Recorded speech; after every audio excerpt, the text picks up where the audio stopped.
নমস্কার দর্শক বন্ধুরা, সকলকে স্বাগত জানাই। প্রথমে শতকোটি প্রণাম জানাই মহাশক্তি রূপিণী শ্রী শ্রী শারদা মায়ের চরণ যুগলে। আজ আমাদের উপস্থাপনা জগজ্জননী শারদা মায়ের কিছু কথা।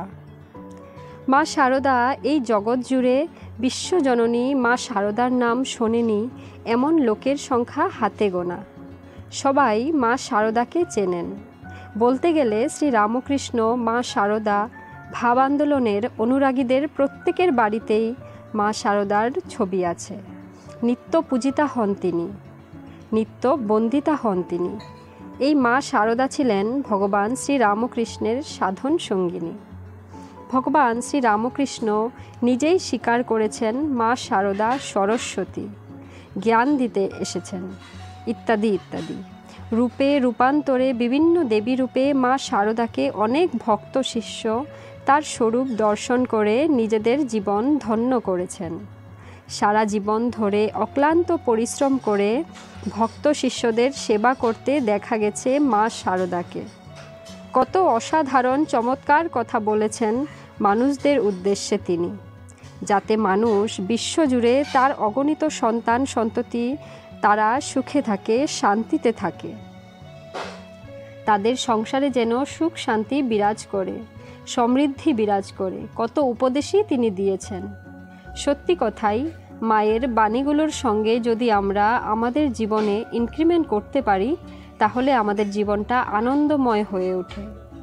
এটা পরীক্ষিত এবং প্রমাণিত সত্য। কিন্তু আজ আমরা আলোচনা করব সেই দিনটির কথা, যে দিনের পরে মা আর কথা বলেননি।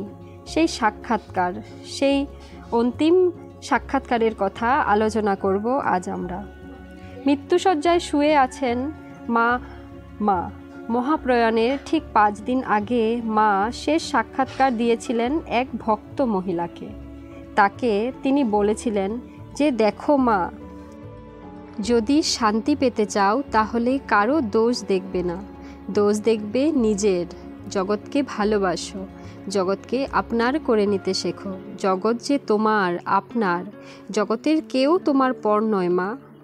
হ্যাঁ, এটাই ছিল মহাপ্রয়াণের আগে মা শারদার শেষ সাক্ষাৎকার, সেই শেষ বাণীটি। ওই ভক্ত মহিলার সঙ্গে তিনি এই অসাধারণ কথাটি বলেছিলেন। সত্যি তো, আমরা প্রতিটা মানুষ শান্তির খোঁজে বেড়াচ্ছি। শান্তি চাই, শান্তি চাই। আমাদের জীবনে অনেক কিছু আছে, কিন্তু শান্তি নেই। সেই শান্তি কিভাবে পাওয়া যাবে সেই পথ মা তার মহাপ্রয়াণের ঠিক 5 দিন আগে মৃত্যুশয্যায় শুয়ে জগৎবাসীকে শুনিয়েছিলেন। সকলে খুব ভালো থাকুন, আনন্দে থাকুন। নমস্কার এবং ধন্যবাদ। তো বন্ধুরা, আপনাদের যদি আমাদের এই ভিডিওটি ভালো লেগে থাকে তাহলে একটা লাইক করবেন, এবং আপনারা যদি আমাদের এই চ্যানেলে নতুন হয়ে থাকেন তাহলে চ্যানেলটি সাবস্ক্রাইব করে পাশে থাকার অনুরোধ রইল আপনাদের সকলকে। নমস্কার আপনাদের সকলকে। ভালো থাকবেন আপনারা সকলে। প্রণাম মা।